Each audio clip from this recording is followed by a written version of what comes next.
आपके सामने मैं फिर आज हाजिर हुआ हूं कक्षा 10 के बच्चों के लिए बेहतरीन टॉपिक लेकर के आया हूं। जो कक्षा 9 पास करके बच्चे 10 में जा रहे हैं वो इस टॉपिक को जरूर देखें, क्योंकि बायोलॉजी का ये टॉपिक है, ये कक्षा 10, 11 और 12 में हर जगह काम आएगा। बच्चों आज हम पढ़ने जा रहे हैं कि पौधों का जो जनन अंग है वो क्या है, what is reproductive system of plants.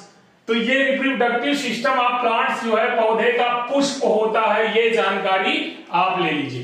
तो बच्चों हम पुष्पों में ये देखेंगे कि कैसे आपका रिप्रोडक्शन होता है। तो पौधों का रिप्रोडक्शन पौधे में पुष्प के भाग पर होता है। पुष्प का भाग जो होता है उसमें नर जननांग तथा पुरुष जननांग, मादा जननांग तथा नर जननांग दोनों उपस्थित होते हैं। तो बच्चों ये जानना जरूरी है। हमने एक गुड़हल का पुष्प लिया है जो आपके स्क्रीन में दिख रहा है। ये आप गौर से देखिए कि इसके कौन कौन से पार्ट हैं जो रिप्रोडक्शन में भाग लेते हैं। तो बच्चों ये ध्यान दीजिए, सबसे बड़ी बात है कि पुष्प में ही मादा जननांग पाया जाता है, जिसका ये मैंने अलग से चार्ट बनाया है। इसका नाम है आपका अंडाशय। ये हमारा क्या है, अंडाशय बच्चों, अंडाशय। अंडाशय इसमें पाया जाता है। और ये जो नर जननांग है इसका नाम है बच्चों पराग कोश। ये है पराग कोश, ध्यान रहे। अब नर जननांग के जो पार्टीशन होते हैं उनके अलग अलग नाम बताएं। सबसे ऊपरी हिस्से को वर्तिकाग्र, वर्तिकाग्र कहते हैं बच्चों, वर्तिकाग्र। फिर इसको हम स्टिग्मा भी बोलते हैं। और यहां से लेकर यहां तक का जो ये पार्टीशन होता है बच्चों, इसको वर्तिका बोलते हैं, वर्तिका स्टाइल, इसे स्टाइल भी कहते हैं इंग्लिश में। और इसका निचला भाग जो है ओवरी कहलाता है, इसको हम अंडाशय बोलते हैं, अंडाशय, अंडाशय भी कहते हैं इसको। ध्यान से समझिए, ये अंडाशय जिस भाग में रखा रहता है उसे हम पुष्पासन बोलते हैं, पुष्पासन। ये पुष्प का आसन, ये ध्यान से समझिए इसके प्रत्येक अंग के बारे में।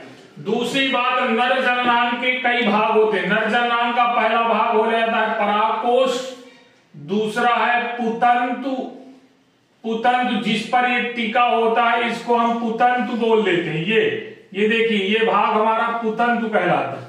बच्चों अगर इसका हम टीएस काट दें ऊपर से तो ऐसी संरचना दिखाई देती है। ये जो कवर है इसको कह देते हैं परागकोश, परागकोश। और इसके अंदर ये छोटे छोटे जो कण दिखाई दे रहे हैं बच्चों, इनको हम कहते हैं परागकण, परागकण। अब ये आप समझ में आ गया होगा। और ये आपका नीचे पुतंतु है, तो आप जान गए हैं जिसमें टीका रहता है, इसका तंतु है। अब यहां पर स्टार्ट होता है आपका पॉलिनेशन, परागण प्रोसेस। कैसे, हमारा ये जो परागकण है जैसे ही फटता है परागकोश तो ये कण बाहर निकल आते हैं। बाहर निकलने के बाद किसी माध्यम के द्वारा वर्तिकाग्र तक पहुंच जाते हैं। यहां पर मैंने बताया किसी माध्यम के द्वारा वर्तिकाग्र तक पहुंच जाते हैं। माध्यम कौन कौन सा होता है बच्चों, ध्यान से देखिए। पहला माध्यम तो हो सकता है कीटों के माध्यम से, कीटों द्वारा। दूसरा माध्यम होता है बच्चों वायु द्वारा, वायु द्वारा। तीसरा होता है बच्चों जल द्वारा, जल के बहाव द्वारा। ये आपके 3 माध्यम होते, कीटों द्वारा, वायु द्वारा और जल के माध्यम से ये कण एक स्थान से दूसरे स्थान पर पहुंच जाते हैं। जैसे ही इसमें वर्तिकाग्र में पहुंचते हैं तो यहां पर चिपक जाते हैं। क्योंकि यहाँ लसलसा पदार्थ निकलता है। इनको चिपकने के बाद कुछ दिनों के बाद ये जो पराग कोष होता है, यहां से एक पराग कोष से एक नली निकलती है जो ये ब्लू कलर की आपको दिख रही होगी, और ये यहां से धीरे धीरे लंबी होने लगती है। लंबी होते होते होते होते ये अंदर सीधा पराग कहां पहुंच जाती है, आपके अंडाशय में पहुंच जाती, प्रवेश कर जाती है। अंडाशय से अंदर से प्रवेश करके ये सीधे डिफ्यूज हो जाती है किसमें, अंडाशय में उपस्थित अंडाणुओं में, ओव्यूल्स तक पहुंच जाती है। ओव्यूल्स में डिफ्यूज हो जाती है और यहां पर फल का निर्माण होने लगता है। बच्चों ध्यान रहे, ये आपका जैसे परागकण ऐसा है, आपका परागकण है, इसमें धीरे से जैसे ही लसलसा पदार्थ इसमें पड़ता रहेगा तो ये परागकण से एक पॉलन नली निकलती, पॉलन नली एक लंबी सी होती चली जाती है। यही पॉलन नली आप देख रहे हैं कहां पहुंच जाती है, यहां पर पहुंच जाती है सीधे अंडाशय में, अंडाणुओं से डिफ्यूज हो जाती है और यहां पर फल का निर्माण होता है। तो फल का निर्माण कहां होता है, अंडाशय में होता है। बच्चों अब ये जो हमारे पॉलिनेशन है वो कितने प्रकार से हो सकता है, तो आप जानते हैं कीटों द्वारा भी हो सकता है, वायु द्वारा हो सकता है और जल के द्वारा हो सकता है। जल के माध्यम से, वायु के माध्यम से और कीटों के माध्यम से। अब बात आती है कि ये जो परागण है ये कितने प्रकार का होता है, तो परागण दो प्रकार से होता है। एक तो होता है स्वपरागण, सेल्फ स्वपरागण, दूसरा होता है परपरागण, परपरागण यानी क्रॉस पॉलिनेशन, सेल्फ पॉलिनेशन। तो आप स्वपरागण में देखिए, जब एक ही पौधे के परागकण यानी एक ही पौधे के परागकण उसकी वर्तिका, उसी पौधे के परागकण उसकी वर्तिकाग्र में पहुंचते हैं तो इस प्रक्रिया को स्वपरागण कहते हैं, यानी सेल्फ पॉलिनेशन, स्वतः एक ही प्लांट द्वारा किया जा रहा है। और अगर ऐसा हो कि दूसरे प्लांट का परागकण दूसरे प्लांट में जाए, जैसे ये परागकण किसी दूसरे प्लांट का है और ये जो आपका अंडाशय है ये किसी दूसरे प्लांट का, यहां से पॉलिनेशन से ये परागकण जो निकल रहे हैं ये जाकर के पॉलन नली के माध्यम से सीधा जाकर के अंडाशय में अटैक कर जाता है, यानी दूसरे पौधे के परागकण दूसरे पौधे के ओवरी में चले जाते हैं। ऐसी प्रक्रिया को परपरागण कहते हैं। तो बच्चों अब आपको एक चीज देखना है, इन दोनों में कंपैरिजन करने की जरूरत है।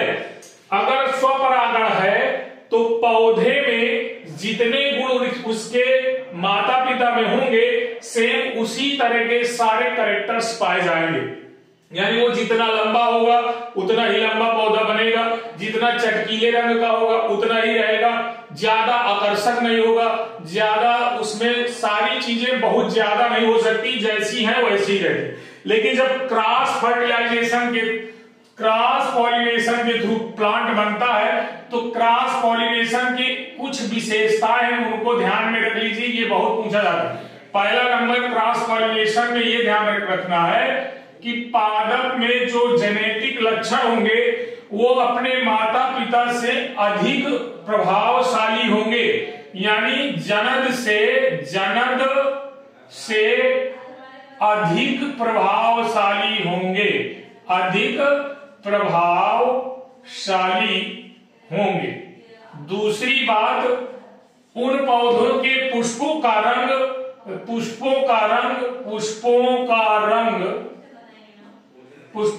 रंग चटकीला होगा।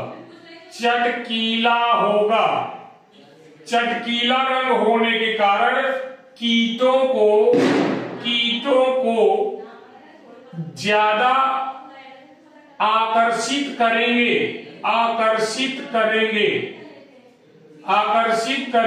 ये ध्यान रखना। इस प्रकार से स्वपरागण की अपेक्षा परपरागण पौधों के लिए ज्यादा महत्वपूर्ण है। तो बच्चों ध्यान में समझिए, स्वपरागण की अपेक्षा परपरागण ज्यादा महत्वपूर्ण होता है पौधों के लिए। तो अब कभी कभी ये प्रश्न बहुत ज्यादा आता है, पौधों का जनन अंग क्या है? तो आपको लिखना है पुष्प है। पुष्प क्या है हमारा? पौधों का जनन अंग है। ये क्या है? पौधों का जनन अंग है, जननांग है। और आपसे पूछ लिया जाए कि स्वपरागण तथा परपरागण में क्या अंतर होता है? अंतर आपके समझ में आ जाए। जनन से अधिक प्रभावशाली परपरागण होता है, लेकिन स्वपरागण से बने पौधे अपने जनन के लक्षण वाले होते हैं। पुष्पों का रंग चटकीला होता है, इनका रंग कम चटकीला होता है। ये कीटों को ज्यादा आकर्षित करते हैं परपरागण वाले, और स्वपरागण वाले कीटों को कम आकर्षित करते हैं। अधिक आकर्षित करने के कारण परागण प्रक्रिया परपरागण में ज्यादा होती है और स्वपरागण में कम होती है। तो ये जान लीजिए, हमारे पास पुष्प में पराग कण परागण क्या है, पॉलिनेशन इन प्लांट्स, आपके समझ में आ गया होगा। तो शेष अगले वीडियो का इंतजार करिए, फिर मिलते हैं कल। जो हमारे वीडियो में नए हो वो सब्सक्राइब कर लें, जिससे प्रत्येक दिन नए नए वीडियो का आनंद उठा सकें। तो thank you, have a nice day.